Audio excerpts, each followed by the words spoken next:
Kanchipuram Vakula silks నాణ్యత మా ప్రాధాన్యత. మదీనాగూడ, మియాపూర్, హైదరాబాద్ లో త్వరలో శుభారంభం. నమస్తే, welcome to iDream inside politics with కవిత.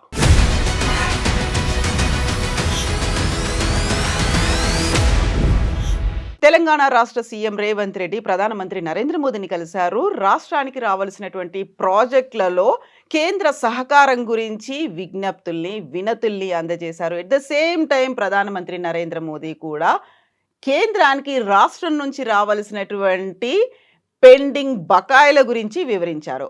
అక్కడే అతి కీలకమైనటువంటి వ్యాఖ్యల్ని సీఎం రేవంత్ రెడ్డి చేశారు.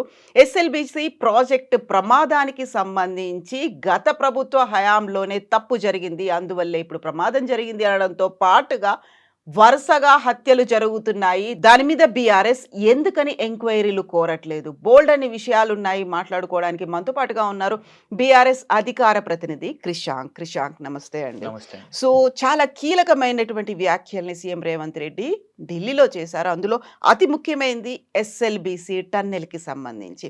ఈ ప్రమాదానికి కారణం అంతా గత ప్రభుత్వం చేసినటువంటి చర్యల వల్లే అనేది పట్టించుకోలేదు, దానివల్లే అక్కడంతా సీపేజ్ పేరుకుపోయింది, పని స్టార్ట్ చేసిన వెంటనే కూలిపోయింది అనే మాటలు. అసలు ఫస్ట్ బాధ్యతారహితంగా అనవచ్చు. ఎందుకంటే కనీసం సీఎం గారు అక్కడికి వెళ్ళిర్రా? సీఎం గారు వెళ్ళకుండా గతంలో నిజంగానే ప్రమాదాలు జరిగినప్పుడేమో ధర్నాలు చేసినోనివి, అక్కడ పోయి రాజకీయాలు చేసినోనివి, అక్కడ ఉన్న బాధిత కుటుంబాలతో కలిసి దారుణాలు చేసినోనివి. మరి ఇవాళ నువ్వు ఎందుకు పోతలేవు అక్కడికి? నీ తప్పిదం బయటికి వస్తుందనా?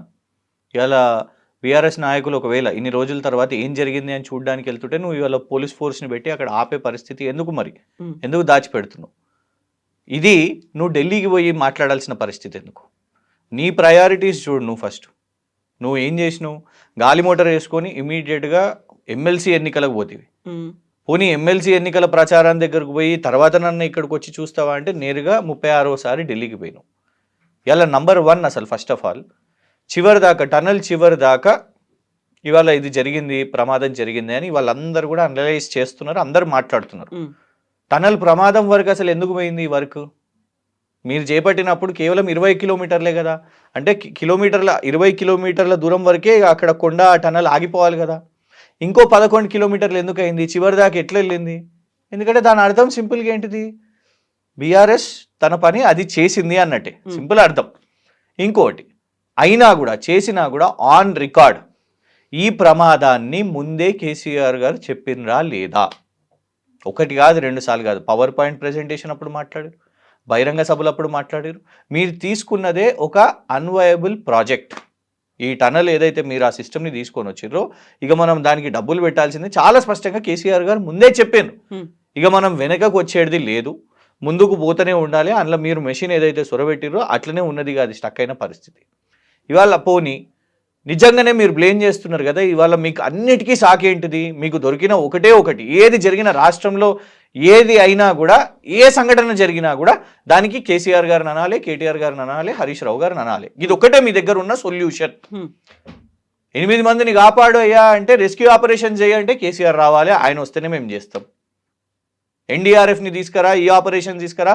నీ మంత్రి కనీసం 8:30 జరిగిన తర్వాత కూడా 11:30కు మీడియా పెడితే సుమారు 1 గంటకు అప్పుడు మంత్రి గారు ఇక్కడికి వెళ్ళి బయలుదేరు.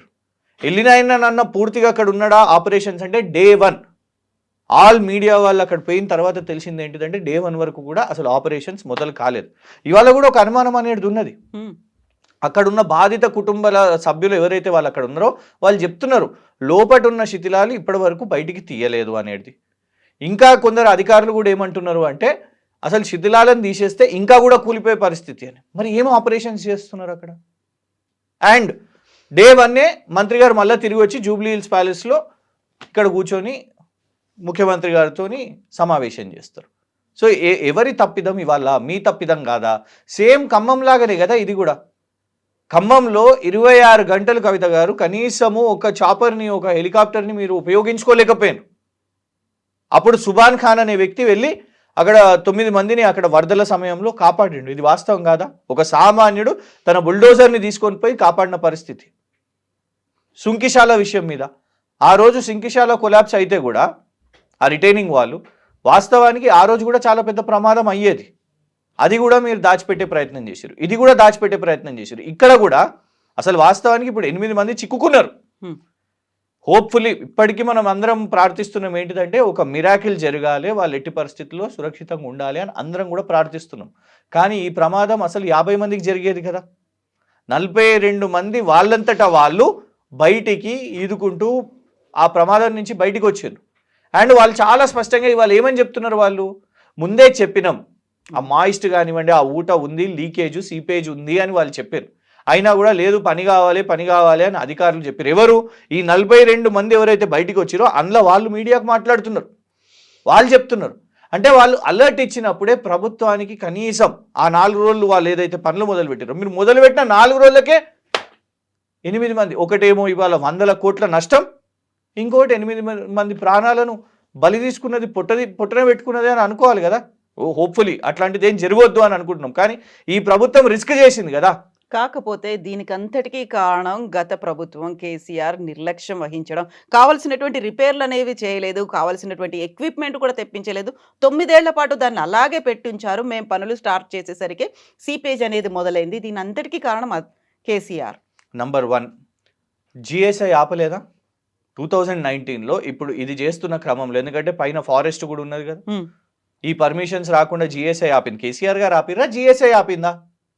నువ్వు సరిగ్గా అనుమతులు తీసుకోలేదు. అంటే ఏది, నీ ముందున్న నీ కాంగ్రెస్ ప్రభుత్వం వాళ్ళ అనుమతులు తీసుకోలేదు. అయినా కూడా కేసీఆర్ గారు ఇంట్లో ఎట్లాగో అయింది అనేసి చలో ఇది వయబుల్ కాదు అని చెప్తూనే, బై బీయింగ్ ఆన్ రికార్డ్, ఇది కరెక్ట్ కాదు, ఈ ప్రాజెక్ట్ కరెక్ట్ కాదు అని అయినా కూడా దాన్ని కొనసాగించే ప్రయత్నం చేసిర్రు. ఆ కాంట్రాక్టర్ గడికి ఒకసారి మధ్యలో ఒకసారి చేతులు ఎత్తేయడం, వారికి ప్రభుత్వం ఇంత డబ్బులు ఇచ్చి ఆ కాంట్రాక్టర్ని అపాయింట్ చేసింది కూడా మీరే. సరే ఇవన్నీ పక్కన పెట్టినా నీకు ఒకవేళ రిపేర్స్ ఉన్నాయని తెలిస్తే కనీసం ఇంకిత జ్ఞానం నీ ప్రభుత్వానికి లేదా? ఈ పనులు మొదలు పెట్టక ముందే నీ కోమటిరెడ్డి వెంకటరెడ్డి రాబిన్ సంస్థకు అమెరికా దాకా పోలేదా? అప్పుడు నీకు తెలియదా రిపేర్స్ ఉన్నాయని? ఒకవేళ నిజంగానే ఉంటే నీకు అప్పుడు సోయలేదా? పోనీ 2024 సుమారు ఆగస్టు సెప్టెంబర్లో బృందం పోయింది కదండి. శ్రీధర్ బాబు గారు పోయినరు, బట్టి విక్రమార్క గారు పోయినరు, కోమటిరెడ్డి వెంకటరెడ్డి గారు ఉన్నారు, ఇరిగేషన్ మంత్రి ఉత్తమ్ కుమార్ రెడ్డి గారు ఉన్నారు. అప్పుడు కూడా మీకు రిపేర్స్ ఉన్నాయని తెలియదా? మొద్దు నిద్రపోతున్నారా మీరు? సంవత్సరంన్నర ఇప్పుడు సుమారు 1.5 ఇయర్ అయిపోయింది. ఇంకా 1 year 2 months 3 months అవుతుంది వీళ్ళ ప్రభుత్వానికి. మీరు ఆనాటి నుంచి ఎస్ఎల్బీసీ టనల్ అని ఇవన్నీ మాట్లాడుతున్నారు. ఆ 50 మంది లోపలికి పోయిన తర్వాత ఇవాళ నువ్వు నిద్ర లేచి రిపేర్లు అని చెప్తున్నావా? పని మొదలుపెట్టే ముందు రిపేర్లు అని తెలుస్తుందా? పని మొదలుపెట్టే ముందు మెయింటెనెన్స్ అని తెలుస్తుందా? పని మొదలుపెట్టిన తర్వాత అప్పుడు నీకు గుర్తొస్తుందా? ఇవాళ నువ్వు కేవలం బట్టగాల్చి కేసీఆర్ గారి మీద ఇద్దామనే ప్రయత్నమే కానీ ఒక ముఖ్యమంత్రిగా అడ్మినిస్ట్రేషన్ ఫెయిలియర్ అని చాలా స్పష్టంగా ఈ ఎస్ఎల్బీసీ టనల్తోని మళ్ళొకసారి అర్థమైంది. రేవంత్ రెడ్డికి పరిపాలన రాదు. ఇవాళ పారిపోవడానికి మాకు అనిపిస్తున్నది ఏంటిదంటే, ఇవాళ కాళేశ్వరం ఇంత పెద్ద సీన్ సితారా చేసారు కదండి కాళేశ్వరం మీద. కాళేశ్వరం ఏమన్నా అయిందా నిజంగా? ఇప్పటికీ కూడా భూకంపం వచ్చినా నిలబడ్డది, వరదలు వచ్చినా నిలబడ్డది. ఇవాళ నీళ్లు ఎక్కడి నుంచైనా కూడా, ఎక్కడ సప్లై మనం మాట్లాడుకుంటున్నా రైతులు ఎక్కడ కూడా వాళ్ళు మాకు నీళ్లు విడుదల చేయండి అంటే అదే కాళేశ్వరం సోర్స్ నుంచి. నువ్వు ఇవాళ హైదరాబాద్కి తాగునీళ్ళు ఇబ్బంది అవుతున్నాయి, రేపు హైదరాబాద్ ఇష్యూ మనం రిజాల్వ్ చేసుకోవాలన్నా కూడా అదే కాళేశ్వరం. నువ్వు ఇన్ని రోజులు కడుపు మంటతోని కేసీఆర్ ప్రభుత్వం మీద కాళేశ్వరం మీద ఏదైతే దుష్ప్రచారం చేసుకున్నావో, నీ రాహుల్ గాంధీని హెలికాప్టర్ వేసుకొని వచ్చి ఫోటోలు దిగినావో అదే కాళేశ్వరం ఇవాళకి కూడా నిలబడి ఉన్నది. నువ్వు నీ కాంగ్రెస్ నాగార్జున సాగర్ కట్టినప్పుడు ప్రాణాలు తీసుకున్నది, నీ కాంగ్రెస్ ప్రభుత్వం కడేమప్పుడు ప్రాణాలు పోయినాయి, ఆఖరికి పంజగుట్ట ఫ్లైఓవర్ కూడా కూలిపోయింది, సుంకిశాల కూలిపోయింది, మళ్ళీ ఇప్పుడు ఇది. అంటే ఎంత కేర్లెస్ మీరు ఉన్నారు. కానీ అదే కేసీఆర్ గారు కట్టిన ప్రాజెక్ట్ ఇవాళ చూడండి, నువ్వు మెయింటెనెన్స్ చేయాలి డెఫినెట్గా, అది కాళేశ్వరంని నువ్వు మెయింటెనెన్స్ చేయాలి. ఇక్కడ ప్రభుత్వం నువ్వు ఈ సంవత్సరంలో ఒకవేళ నిజంగానే మెయింటెనెన్స్ కాలేదంటే definitely Revanth Reddy first maintenance చేసిపోయేడుతుండే. ఉట్టిగా బద్నాం చేసి కేసీఆర్ గారి మీద అనడము అంటే ఎంతసేపు రాజకీయాలు అంటే ఇవాళ 8 మంది ప్రాణాలు కానివ్వండి, 100 కోట్ల నష్టం కానివ్వండి, ఇవి డెఫినెట్గా ఖచ్చితంగా బాధ్యత తీసుకోవాలి. ఇంకొకటి, కాళేశ్వరం కాగానే ఇట్లా చిన్న ఇష్యూ కాగానే ఉటావుటినా అప్పటికప్పుడే ఎలాంటి సాయిల్ టెస్టింగ్ చేయకుండా, ఏం శాంపుల్స్ తీసుకోకుండా నేషనల్ డ్యామ్ సేఫ్టీ అథారిటీ వాళ్ళు వచ్చారు. మేడిగడ్డ పైనుంచి చూసేసి ఏం శాంపుల్స్ తీసుకోలేదు. ఇమీడియట్గా. ఎందుకు అప్పుడు అసెంబ్లీ ఎలక్షన్స్ ఉన్నాయి. ఇవాళ ఈ నేషనల్ డ్యామ్ సేఫ్టీ అథారిటీ వాళ్ళు రావాలి కదా ఇక్కడికి, ఇవాళ రావాల్సిన అవసరం ఉన్నది కదా. ఇంకోటి మేమేమంటున్నామంటే, మా బీఆర్ఎస్ నాయకులు డిమాండ్ పెట్టారు, దీని మీద జ్యుడిషియల్ కమిషన్ వేయండి, విచారణ చేపట్టండి. ఈ భయానికే దెబ్బకు కేంద్రానికి ఉరికిండు. నరేంద్ర మోదీ గారి దగ్గరకు ఉరికొచ్చి అక్కడ పోయి నా మీద విచారణ చేపట్టకండి, నేను మీ మనిషినే, ఏ అవసరం వచ్చినా కూడా ఎప్పుడైనా కూడా మీకు ఏకనాథ్ షిండే అవసరం లేదు, రేవంత్ షిండే ఉన్నాడు గుర్తుపెట్టుకోండి, ఈ విచారణ చేయకండి అని బతిమలాడుకోవడానికే ఢిల్లీకి పోయిండు. లేకుంటే ఏందండి నేను అనేది, ఇంత కొలాప్స్ ఇది జరిగినప్పుడు ఇక్కడి నాయకుడు, ఇక్కడి ముఖ్యమంత్రి ఇక్కడ చూసుకుంటాడా? లేదు, దీని మీద ఏడుపేడవడానికి ఢిల్లీకి పోయి నువ్వు మాట్లాడతావా? ఎస్ఎల్బీసీ టనల్ గురించి నువ్వు ఇక్కడ మాట్లాడు, తెలంగాణలో మాట్లాడు, దమ్ముంటే ఎస్ఎల్బీసీ టనల్ దగ్గర పోయి మాట్లాడు. ఈడికెళ్ళి నువ్వు పరారైతావు, ఫస్ట్ ఎన్నికల ప్రచారానికి పోతావు, ఇమీడియట్గా నీకు అపాయింట్మెంట్ దొరకగానే కథం నరేంద్ర మోదీ గారి దగ్గరకు పోయి అయ్యా నా మీద విచారణ చేపట్టకండి అని బయటకు వచ్చి నువ్వు ఎస్ఎల్బీసీ టనల్ గురించి మాట్లాడతావా? డెఫినెట్గా విచారణకు భయపడే లొంగడానికే పోయి అక్కడ బతిమలాడుకున్నాడు అని స్పష్టంగా అర్థమవుతున్నది. సో విచారణకు భయపడి అక్కడికి పోయి బతిలాడుకుంటున్నారు అంటప్పుడు రేవంత్ రెడ్డి అదే మాట చాలా క్లియర్గా చెప్తున్నారు, బీఆర్ఎస్ బీజేపీ ఒకటే అనేది కలుపుకునే ప్రయత్నాలు జరుగుతున్నాయి, అందుకే ఎంక్వైరీలు కూడా చేయట్లేదు అనే మాట. చేస్తే కనుక కలిసిపోతుంది అనే దాంతో పాటుగా మీరు మరణాల గురించి చెప్పారు, ప్రాణ నష్టం గురించి చెప్పినాడు. తెలంగాణలో ఇటీవల జరిగినటువంటి 3 మరణాలు, ఒక మరణం దుబాయ్లో జరిగింది, ఆ తర్వాత మిస్టీరియస్ మరణాలుగా ఉన్నాయి, వీటి గురించి ఎంక్వైరీ చేయమని ఎందుకు బీఆర్ఎస్ పార్టీ అడగట్లేదు అనే మాట రేవంత్ రెడ్డి అంటున్నారు. అంటే రాష్ట్రంలో ఏ డిమాండ్ మేము పెడితేనే ఇక ఆయన పనిచేస్తాడు, లేకుండా ఆయనకు పని చేయ చేత కాదా? ముఖ్యమంత్రి కదా, హోంమంత్రి రాహుల్ గాంధీ గారు ఇంకా అపాయింట్ చేయలేదు, హోంమంత్రి కూడా నీ దగ్గరనే ఉన్నది కదా, మేము చెప్తేనే నువ్వు చేస్తావా? చేసుకో విచారణ. నువ్వు అయినా కూడా మా మీద కేసులు వేస్తున్నావు కదా. బీఆర్ఎస్ బీజేపీ పెట్టండి, ఒట్టి విచారణ ఏంటిది? మా నాయకురాల్ని జైల్లోనే పెట్టినావు, అయినా నీ కడుపు సల్లారలేదా రేవంత్ రెడ్డి? కేంద్రము నువ్వు డిమాండ్ చేసిరు కదా, వేయండి కేజ్రీవాల్ని వేయండి, కవిత గారిని వేయండి, అందరినీ కేజ్రీవాల్ని ఉడగొట్టి బీజేపీని తెచ్చుకున్నావు, మీ కాంగ్రెస్ వాళ్ళు తెచ్చుకున్నారు. ఇవాళ కూడా నువ్వు ఏం చేస్తున్నావు? అల్టిమేట్గా కేసీఆర్ గారిని, కేటీఆర్ గారిని, హరీష్ రావు గారిని, ప్రపంచంలో ఏదైనా ఉట్టి దేశమే కాదు ప్రపంచం అంటున్నా ఇప్పుడు నేను, ఎందుకంటే దుబాయ్లో ఎవరో చనిపోయినరు, ఎట్లా చనిపోయిండో మనకు నేను అనేది కేటీఆర్ కి చాలా సన్నిహితుడు అనేది వినిపిస్తోంది కదా. అందరిని ఎవరిని పడితే వాళ్ళని సన్నిహితుడు అని అంటే ఎట్లా సన్నిహితుడు చెప్పండి? అందులో ఇద్దరు కలిసి ఒక స్కూల్లో చదువుకున్నారా? ఆయన ఫ్లాట్ లో ఉన్న వాళ్ళు కూడా బీఆర్ఎస్ పార్టీకి చెందినటువంటి ఒక ఎక్స్ ఎమ్మెల్యే అనేటువంటి ప్రచారం చేయాలి. ఫస్ట్ మనం ఈ కేటీఆర్ గారిని క్లారిటీ తెచ్చుకుందాం. ఇద్దరు కలిసి స్కూల్ చదువుకున్నారా? ఇద్దరు కలిసి ఒకటే బెంచ్ లో కూర్చొని ఉన్నారా? లేదు ఇద్దరు కలిసి ఒకటే టిఫిన్ బాక్స్ కలిసి తిన్నారా? ఇద్దరు ఒకటే కాలేజీలో చదువుకున్నారా? బిజినెస్లు చేస్తున్నారంట. ఏం బిజినెస్ చేస్తున్నారు? ఏం బిజినెస్? ఉట్టిగానే ఒక ముఖ్యమంత్రి మాట్లాడేస్తే ఒక క్లారిటీ పెట్టు, నువ్వు ముంగట పెట్టు. ఇద్దరు కలిసి ఒక కంపెనీలో డైరెక్టర్సా? పెట్టు. అఫీషియల్గా ఏమున్నది? ఏం లేకుండా పిసిసి ప్రెసిడెంట్ ఉన్నప్పుడు ఇదే చిల్లర వాగుడు, ముఖ్యమంత్రి కుర్చీ ఉన్నప్పుడు కూడా ఏమైనా తేడా ఉండాలి కదా. ఎన్ని అబద్ధాలండి? ఒకటా రెండా? ఎన్ని అబద్ధాలు చెప్పండి. పోనీ అసలు ఫస్ట్ ఆఫ్ ఆల్ ఆ వ్యక్తి ఎట్లా చనిపోయిందో కూడా ఎవరికి తెలియదు. ఎఫ్ఐఆర్ ఉందా? ఇప్పుడు ఇంతమంది కాంగ్రెస్ వాళ్ళు మాట్లాడుతున్నారు కదా, ఎఫ్ఐఆర్ ఉందా చెప్పండి. ఆ ఎఫ్ఐఆర్ కూడా పెట్టలేదు. ఆ వ్యక్తి ఎట్లా చనిపోయిండో ఎవరికో తెలియదు. కానీ దాన్ని ముడిపెట్టి కేటీఆర్ గారికి ముడిపెట్టి హత్యకోణం ఉంది. కేటీఆర్ గారు ఇక్కడ ప్రజల్లో తిరుగుతున్నారు. ఇవాళ ఎక్కడున్నారు? మనం ఇది మాట్లాడుతుంటే బెంగళూరులో హైదరాబాద్ ఘనత గురించి చెప్తున్నారు. హైదరాబాద్లో టెక్నాలజీ, హైదరాబాద్ ఇన్నోవేషన్ హైదరాబాద్లో పెట్టారు. ఆయన వాళ్ళ అధికారంలో లేడే. ఆయన ప్రతిపక్షంలో ఉన్న హైదరాబాద్ మంచి జరగాలని వాళ్ళు ఆయన బెంగళూరులో రిప్రజెంట్ చేస్తున్నాడు మన రాష్ట్రాన్ని. అట్లాంటి వ్యక్తిని నువ్వు ఇవాళ హత్యాకోణం. ఇది సరిపోక 70 సంవత్సరాల పెద్ద మనిషి, తెలంగాణ ఉద్యమకారుడు, తెలంగాణ ఉద్యమాన్ని మొదలుపెట్టిన వ్యక్తి, తెలంగాణ రాష్ట్రాన్ని సాధించిన వ్యక్తి, నువ్వు ముఖ్యమంత్రిగా ఉండి కేసీఆర్ గారిని ఎవరో ఎక్కడనో చనిపోయినరు, పోలీసు వాళ్ళే చెప్తున్నారు భూతగాదా అని. పోలీసు చెప్పలేదా? ఎఫ్ఐఆర్లో చాలా స్పష్టంగా ఉన్నది భూతగాదా అని. అది కూడా నువ్వు ముడిపెట్టి కేసీఆర్ గారు అండ్ ముఖ్యమంత్రి డైరెక్ట్ మాట్లాడుతున్నాడు.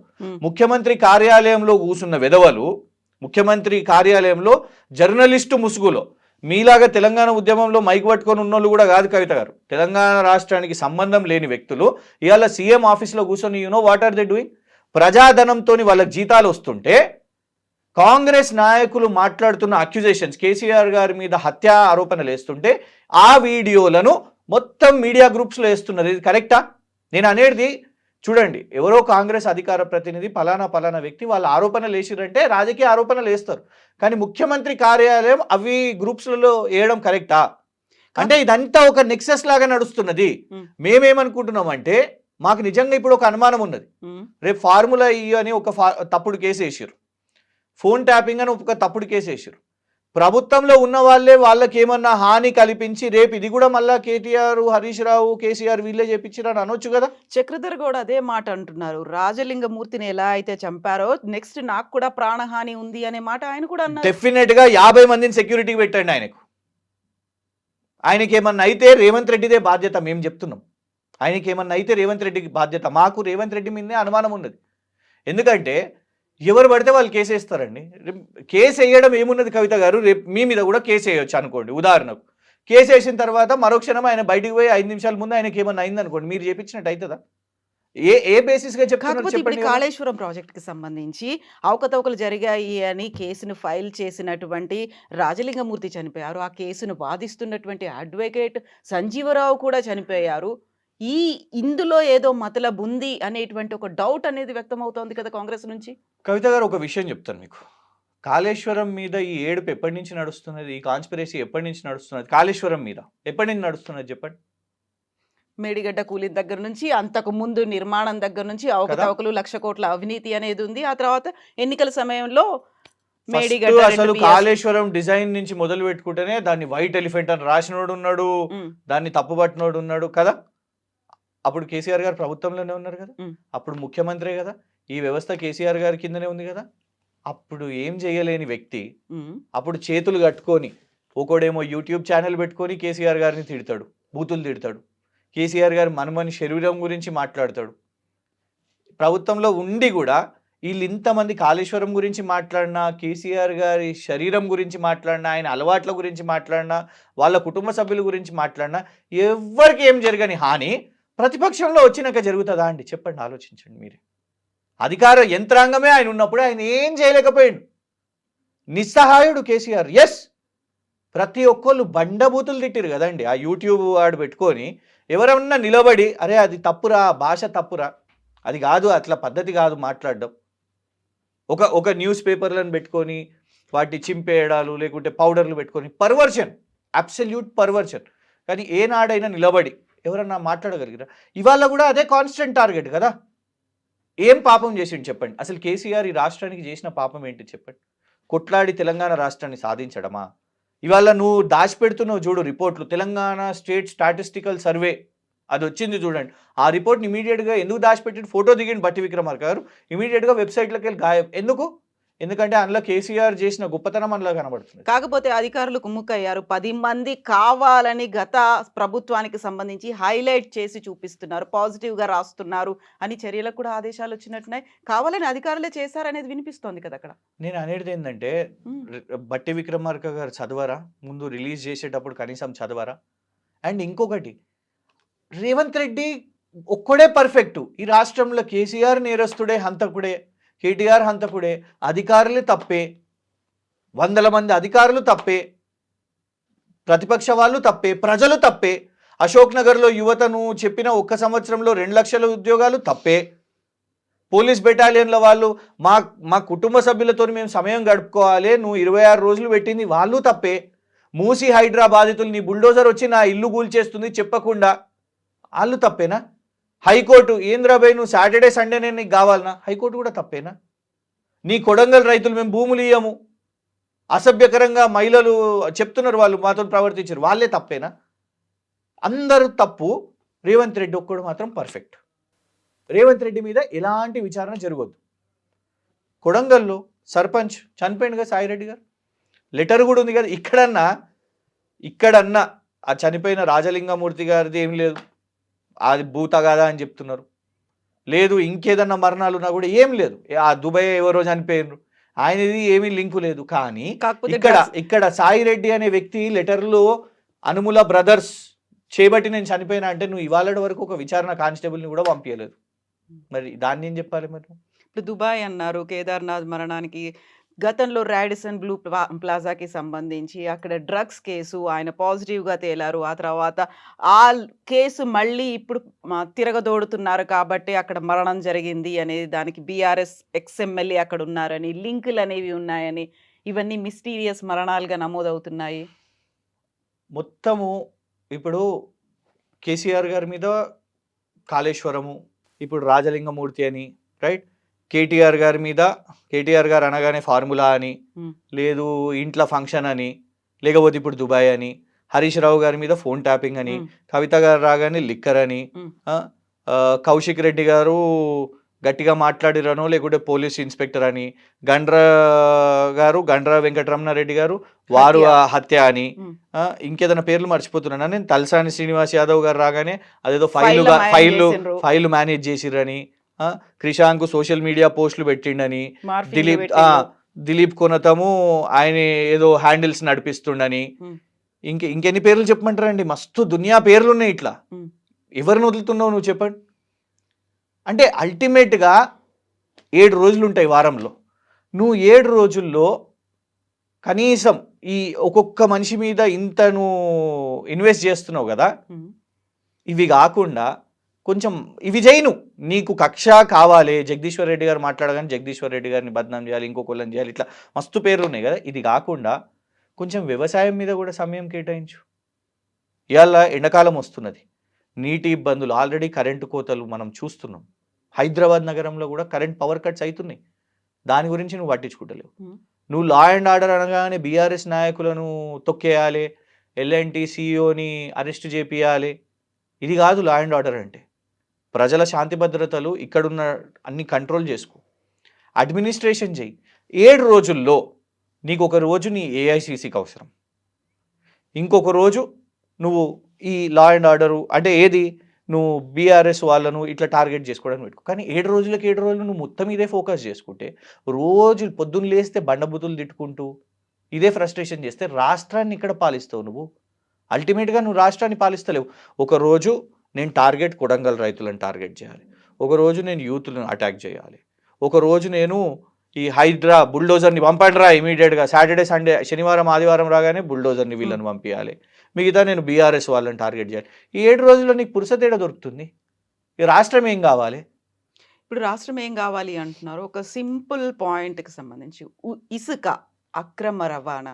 గతంలో మీరొక జీవో తీసుకొచ్చారు. ఇల్లీగల్ జీవో అసలు ఇలా ఎలా జరుగుతుంది మైనింగ్ అనే దాంట్లో మీరు మాట్లాడారు. బట్ రేవంత్ రెడ్డి చాలా క్లియర్‌గా ఒక పాయింట్ చెప్తున్నారు. ప్రతిరోజు 3,00,00,000 ఆదాయం అనొస్తోంది. మేము దాన్ని రెగ్యులరైజ్ చేసాము. సెటరైట్ చేసాము. అధికారికంగా వస్తున్నటువంటి ఆదాయం ఇది. గతంలో 30,000 టన్నుల వరకు పోయేది. ఇప్పుడు 70,000 టన్నులు వస్తోంది. ఈ లెక్కల్లో లాస్ట్ టైమ్ చాలా మతలబులు చేశారు. బయటికి తేలకుండానే జరిగింది ఇదంతా. బట్ ఇప్పుడు మాత్రం ఆదాయం ప్రతిరోజు 3,00,00,000 వస్తోందనేది. మొత్తం లెక్కలు సంవత్సరం నేను లాస్ట్ టైమ్ కూడా కవిత గారు హ్మ్. మీతోని చెప్పినాను. మొత్తం 2024 నుంచి ఇవాళటి వరకు మనం మాట్లాడుతున్న ఇవాళటి వరకు డే టు డే ట్రాన్సాక్షన్స్‌ని బయట పెట్టండి. మేము ఆనాడు పెట్టినాం. హ్మ్. డే టు డే ట్రాన్సాక్షన్స్‌ని పెట్టగలిగినాం. నువ్వు చెప్తున్న ఈ 3,00,00,000 మేము టచ్ చేసినాం. ఇయాల మార్చ్‌లో ఈ ఎండాకాలంలో వచ్చేసరికి ఫిబ్రవరి, మార్చ్‌లో వస్తది. అది పెద్ద విషయం గాదు. 800,00,00,000 మేము ఎప్పుడో దాటేసినాం. మేము ఆ పాలసీని తెచ్చి మేము అది చేసినాం కాబట్టే గదా! నువ్వు చేసింది కేవలం నీ టైంలో 10 సంవత్సరాల ఉమ్మడి ఆంధ్రప్రదేశ్ కాంగ్రెస్ ఉన్నప్పుడు కేవలం మీ ఆదాయం 30,00,00,000 మాత్రమే. కానీ ప్రభుత్వ ఆదాయాన్ని 800,00,00,000కి టచ్ చేసిందే కేసీఆర్ గారి ప్రభుత్వం. కానీ నువ్వు ఇవాళ ఏం చేస్తున్నావు?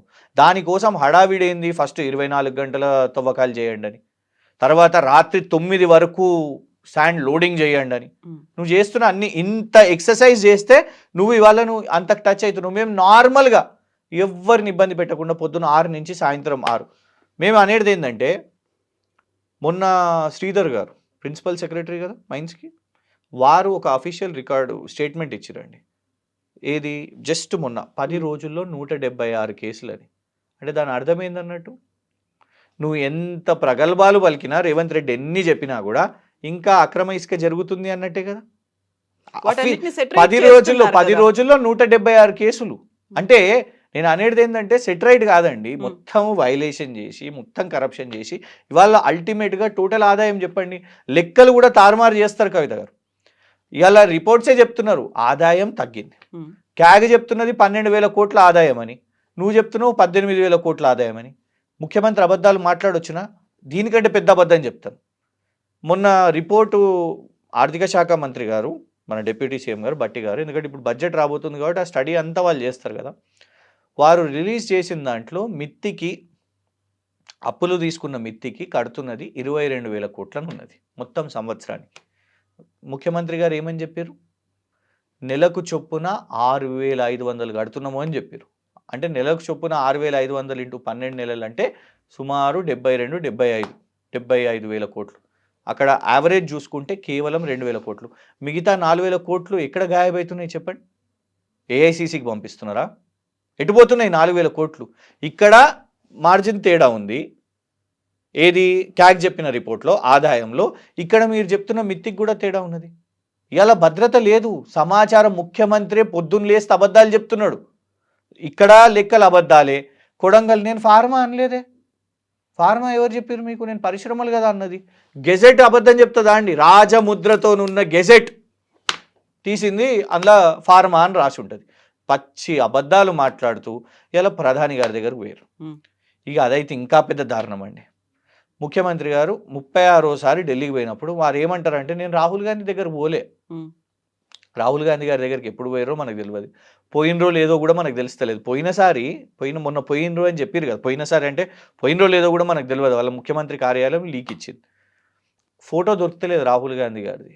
అందుకే పాత ఫోటోని మీడియాకి సర్క్యులేట్ చేశారు. 1 సంవత్సరం నుంచి రాహుల్ గాంధీ గారు, ముఖ్యమంత్రి రేవంత్ రెడ్డి గారు ఇద్దరు 1-to-1 లేటెస్ట్ ఫోటో లేదు. ఇక కలిసిరా లేదా, అపాయింట్మెంట్ లేదా? ప్రతిసారి ఫోటోలు తీసుకొని బయటికి రిలీజ్ చేయాలని లేదు కదా. అది రేవంత్ రెడ్డి గారు చేస్తారు కదా, ప్రచారం చేసుకుంటారు. ఎందుకు మోదీ గారికి ప్రతిసారి షాలు కప్తలేరు? అది భలే ఉన్నది. బీజేపీకి చెందిన మన దేశ ప్రధానమంత్రి గారు కలిసినప్పుడు, మరి కాంగ్రెస్ రాహుల్ గాంధీ గారిని కలిసినప్పుడు ఇంటర్నల్ వ్యవహారం. మేమేమో షోదా కన్స్ట్రక్షన్స్ విషయం మీద కేంద్ర మంత్రిని కలిసినప్పుడు మేము మా ఫోటో అడిగిరు కదా అందరూ. కేంద్ర మంత్రిని కలిసినావా నువ్వు? కేటీఆర్ ఢిల్లీకి ఎందుకు పోయినావు? నువ్వు ఫోటో బయట పెట్టు అనేసి అన్నారు. మరి ఇదే క్వశ్చన్ మేము ఇవాళ అడుగుతున్నాం. ఇంకొక విషయం అంటున్నామండి. సరే రాహుల్ గాంధీ గారిది పక్కన పెట్టండి. ఎందుకంటే మాకు అనుమానం ఏంటంటే ఇంటర్నల్గా ఏదో ఉన్నది కావచ్చు కాన్ఫ్లిక్ట్. ఆయన ఫోటో అసలు కలుస్తున్నారో లేదో అని. ఏదేమైనా ప్రధాని గారిని కలిసిరు, సంతోషం, కలిసిరు. 36 సార్లు పోయారు. పోనీ ఈ సంవత్సరం బడ్జెట్, కేంద్ర బడ్జెట్లో మనకి ఏమన్నా వచ్చిందా తెలంగాణ రాష్ట్రానికంటే? సేమ్ అదే రెగ్యులర్, ఏమీ రాలే. ఏమన్నా అంటే వాళ్ళు ఏమంటారు అంటే ఆ రోడ్లు, రైళ్లు ఇవే చెప్తారు. కానీ ప్రత్యేకంగా ఒక గిఫ్ట్ సిటీ లాగాను, ఒక డిఫెన్స్ కారిడార్ లాగాను, ఓ ఐఐఎం లాగాను ఇట్లాంటివి మనకి ఏమీ రాలేదు. మీరు సేమ్ అదే విషయాలు అడిగారు. పంచామృతం, నాకు ఓ పంచప్రాణాలు ఇట్లా అన్నీ అని చెప్పుకుంటూ ప్రాజెక్ట్ ఇవి రెగ్యులర్గా అడుగుతున్నారు. ఈసారి విచిత్రం ఏంటంటే ఈయన స్థాయి మర్చిండు. ఎందుకంటే బయటికి వచ్చి ఈయన హత్యలు, కటాకారకణం ఎంత కుట్రలు మాట్లాడాడు. ప్రధాని గారు రివర్స్లో, ప్రధాని గారు కూడా వారి స్థాయి మర్చి మీ రాష్ట్రం ఇవన్నీ ఇవ్వాల్సి ఉంది కదా అని పెద్ద లిస్ట్ ఇచ్చారు. అవును, మరి అవన్నీ పెండింగ్ లో ఉన్నాయి, అసలు ముందు కదలట్లేదు. అవన్నీ చేయకపోవడానికి కారణమే కేసీఆర్. బీఆర్ఎస్ ప్రభుత్వం అప్పుడు కోఆపరేట్ చేయలేదు కేంద్రానికి. ఓకే, నేను అనేది ఏంటంటే తెలంగాణ రాష్ట్రం మొదటిసారి వాళ్ళు ఇట్లా లిస్ట్ ఇచ్చారు కదా, మనం ఎంత ఆశ్చర్యపోతున్నాం అందరం. మరి ఇతర రాష్ట్రాలు అందరు పర్ఫెక్ట్గా ఉన్నారా? నువ్వు వచ్చే ప్రతి రాష్ట్రం వాళ్ళకి ఇట్లనే ఇచ్చినవా? ఆంధ్రప్రదేశ్, గతంలో ఆంధ్రప్రదేశ్ కూడా ఎన్నో స్కీమ్స్ని నువ్వు అనుకున్నది. చంద్రబాబు నాయుడు గారు అపోజ్ కూడా చేశారు నరేంద్ర మోదీ గారిని.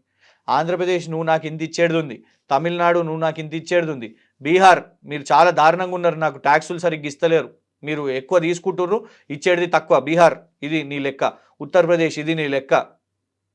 4th largest contributor of Indian economy అని చెప్పింది reserve bank of India, not Revanth Reddy or Narendra Modi. Telangana ఈ దేశానికి ఇంత ఇస్తుంటే ప్రధానమంత్రి ఈ రాష్ట్రాన్ని కించపరిచినట్టు కాదా? ఇది డెఫినెట్గా కించపరిచినట్టే.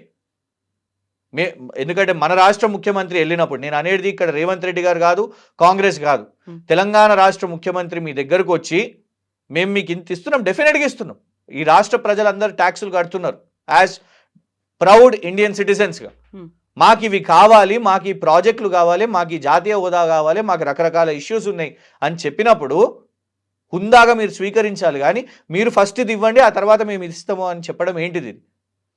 ఏ రాష్ట్రం ఎంత ఇస్తుంది చెప్పండి, లెక్కలు తీయండి, ప్రతి రాష్ట్రానికి ఇట్లనే రాయండి ప్రధానమంత్రి గారు. సో యూజువల్‌గానే దీనికంటే ముందు హ్మ్. కవిత గారు నేను ఒకటే అడుగుతున్నాను. హ్మ్. తెలంగాణకు నువ్వు ఇట్లా ఇచ్చిన లిస్టు లాగా ఎప్పుడన్నా మనం చరిత్రలో యాస్ ఎ జర్నలిస్ట్ మీరు దశాబ్దాలుగా ఉన్నారు. ఎప్పుడైనా ఏ ప్రధానమంత్రి అయినా ఇతర రాష్ట్రానికి ఇట్లనే లెక్కలు రాసిచ్చిర్రా? నెవర్ కాదు. Heard, never seen. యూజువల్‌గా ఏంటంటే మన తెలంగాణకి సంబంధించి కేంద్రం ఒక వివక్ష చూపిస్తోంది. ఇక్కడ స్థానిక రీజనల్ పార్టీ ఉంది కాబట్టి కోఆపరేట్ చెయ్యట్లేదు. ఇవన్నీ ఉన్నాయి కాబట్టి అవన్నీ పెండింగ్‌లో ఉండడానికే కారణం ఇక్కడున్నటువంటి కేసీఆర్ సర్కారు. సీఎంగా కేసీఆర్ మాకు కోఆపరేట్ చేయలేదు. మేము అన్నీ చేయడానికి ముందుకొచ్చినప్పటికి కనీసం అక్కడ భూమి అలాట్ చేయలేదు. మేము అలాట్ చేసిన దానికి కూడా కావాల్సినటువంటి నిధుల బకాయిల చెల్లింపులు ఇలాంటివి విద్యుత్‌కి సంబంధించి బకాయి చెల్లింపులు జరగలేదు.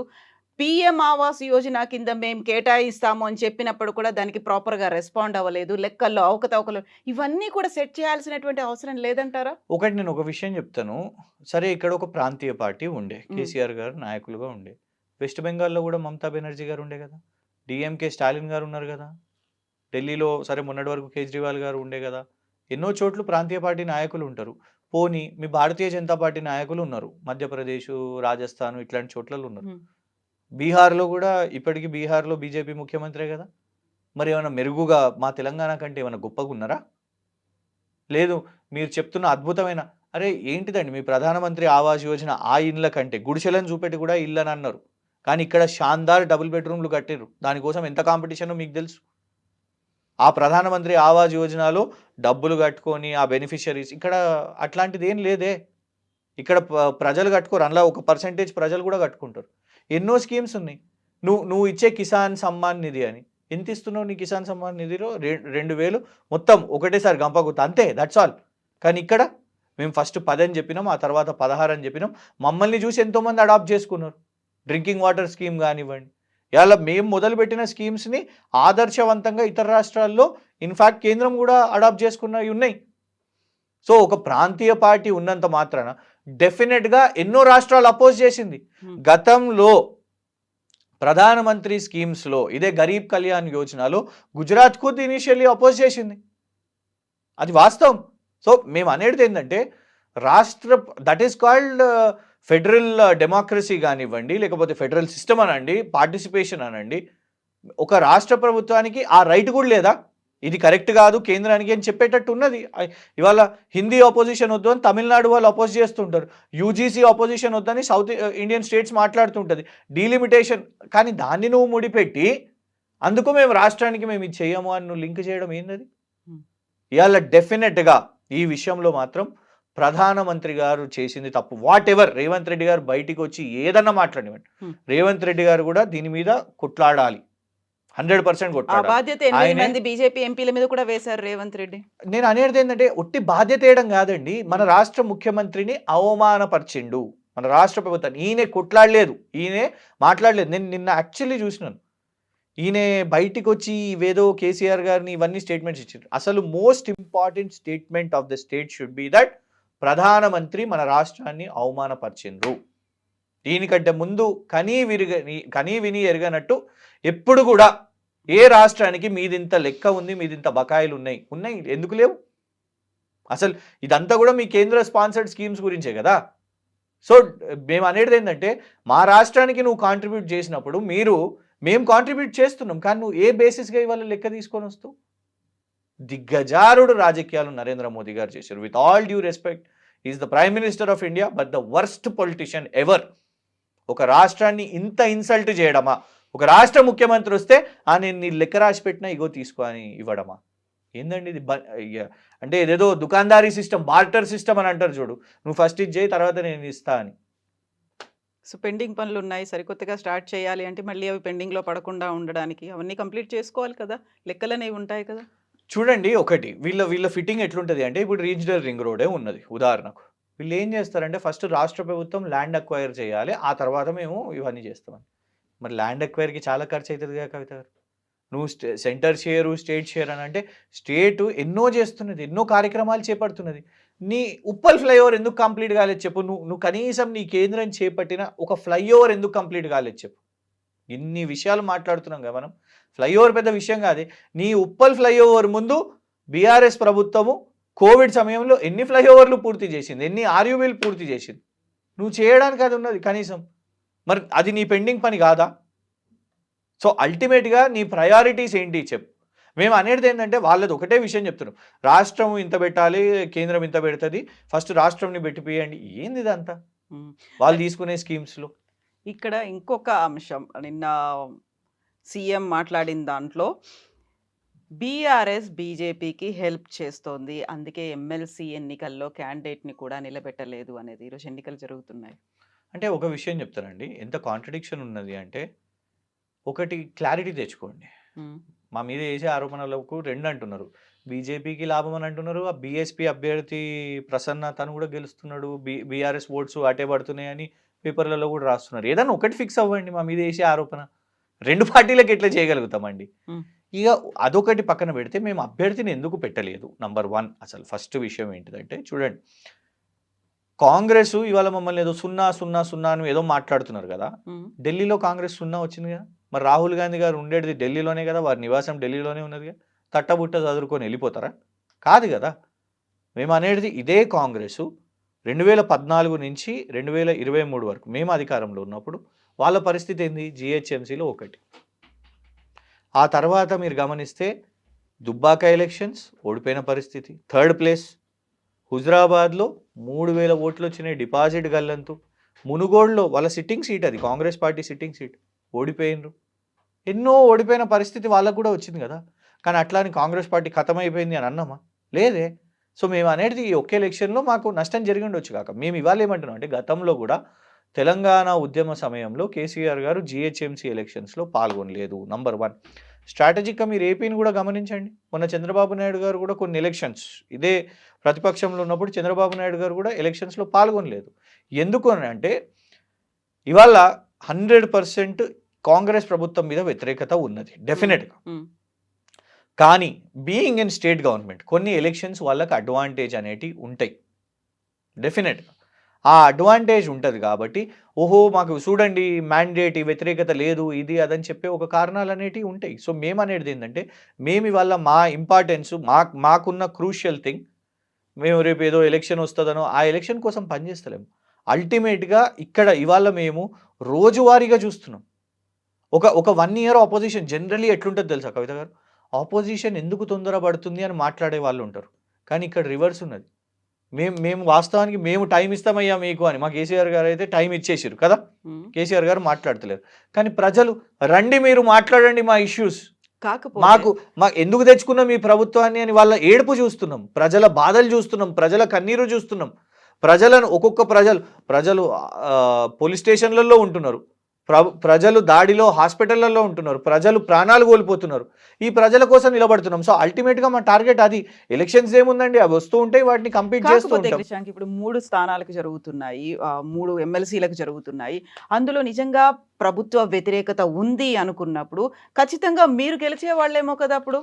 కవిత గారు, ఒకటి, మేము ప్రభుత్వంలో ఉన్నప్పుడు కూడా మీకు గుర్తుంటే ఫస్ట్ అప్పుడు ప్రచారం చేసిరు, బీఆర్ఎస్ ఎమ్మెల్సీ ఎన్నికలకు పాల్గొనదు, వదిలేసుకున్నది అని అన్నప్పుడు ఏమైంది, నాగేశ్వర్ గారికి బయటికి వెళ్ళి సపోర్ట్ ఇస్తారు అని అన్నది. కానీ ఏమైంది, సురభివాణిదేవి గారిని పెట్టినాం, బ్రహ్మాండంగా మేము సీటు, బీజేపీ సిట్టింగ్ సీట్ని కూడా మేము గెలుచుకున్నాం. మేము అనేది ఏంటంటే, ఇవాళ కూడా మమ్మల్ని వదిలేయండి, రేవంత్ రెడ్డి గారే చెప్తున్నారు నాకు ఇది ఇంపార్టెంట్ సీట్ కాదని, ఆయన చేతులు ఎత్తేసిండండి, ఇంకా మమ్మల్ని ఎందుకు అంటున్నారు? మేమన్నా ఒక స్టేట్మెంట్ మాట్లాడలే, మేము వీళ్ళకి వేయండి వీళ్ళకి వేయకండి అని మేము మాట్లాడతలేము. ముఖ్యమంత్రి అక్కడికి పోయి ఈయన ఓడిపోయినా నాకు ఫరక్ పడదు అంటే, నువ్వు చేతులు దుకాణం ఎత్తేసినావు, నువ్వు బీజేపీకి లాభం చేస్తున్నావు. నువ్వు ఏకంగా ప్రచారం అయిపోగానే నువ్వు డైరెక్ట్ ఎక్కడికి పోయినావు, బాస్ దగ్గరకు పోయినావు, బీజేపీ బాస్ దగ్గరకు పోయినావు. సార్ నువ్వు చెప్పినట్టే నేను ఆడ చేసిన, నేను ఆడ దుకాణం ఎత్తేసిన, మీ బీజేపీకి ఓట్లు వచ్చేటట్టు ఆడ చేసిన, పాయింట్స్ తెచ్చుకున్నావు. నా మీద ఎస్ఎల్బీసీ విచారణ చేపట్టకండి, మీకు ఆడ ఎమ్మెల్సీ సీట్ కన్ఫర్మ్, నేను పోయి అట్లా ప్రచారం చేసి వచ్చేసిన, ఇక మనం గెలవము అని చెప్పింది కాదా. State from election campaign MLC, ఆ స్టేట్మెంట్ మీరు గమనించండి. చేతులు ఎత్తేసిండు ముఖ్యమంత్రి, పోయి ఓడిపోయే గురించి మాట్లాడిండు, నేరుగా అక్కడికి వెళ్ళి ఎక్కడికి పోయిండు, నేరుగా డైరెక్ట్ ఢిల్లీకి పోయిండు. ఇక మమ్మల్ని అంటారా కలిసి ఉన్నామని, ఆయన నాకు కలిసి ఉన్నది. ఇవాళ ఇద్దరు కలిసి ఉన్నారు కాబట్టి బండి సంజయ్ గారు బీఆర్ఎస్ మీద సిబిఐ పెట్టండి, రేవంత్ రెడ్డి గారు కేసీఆర్ కేటీఆర్ గారి మీద, హరీష్ రావు గారి మీద మర్డర్ కేసులు వేయండి. ఇద్దరికి కావాల్సింది ఏందండి, జైల్లో ఉండాలి, గంతే. ప్రజలు ఆలోచిస్తారు కదా, ఇద్దరు పొద్దున్న లేచి ఇటు సిబిఐని పంపుతాం, ఇటు ఈడీని పంపుతాం, ఇటు ఐటీని పంపుతాం. మేము చేస్తున్నది ఏంటిది చెప్పండి? మేము చేస్తున్న నేరం ఏంటిది? అల్టిమేట్గా మేము మాట్లాడుతున్నది పబ్లిక్ ఇష్యూసే. ఆ ప్రజలే మమ్మల్ని కాపాడుకుంటారు, వాళ్ళు అర్థం చేసుకుంటారు ఎవరెవరితో కలిసి ఉన్నారా, ఎవరెవరితో కలిసి లేరా. Yes Krishank, thank you so much. మళ్ళీ మనం ఫర్దర్గా మాట్లాడుకుందాం, బోల్డ్ అండ్ డెవలప్మెంట్స్ ఉండబోతున్నాయి. Thank you. Thank you. Thank you.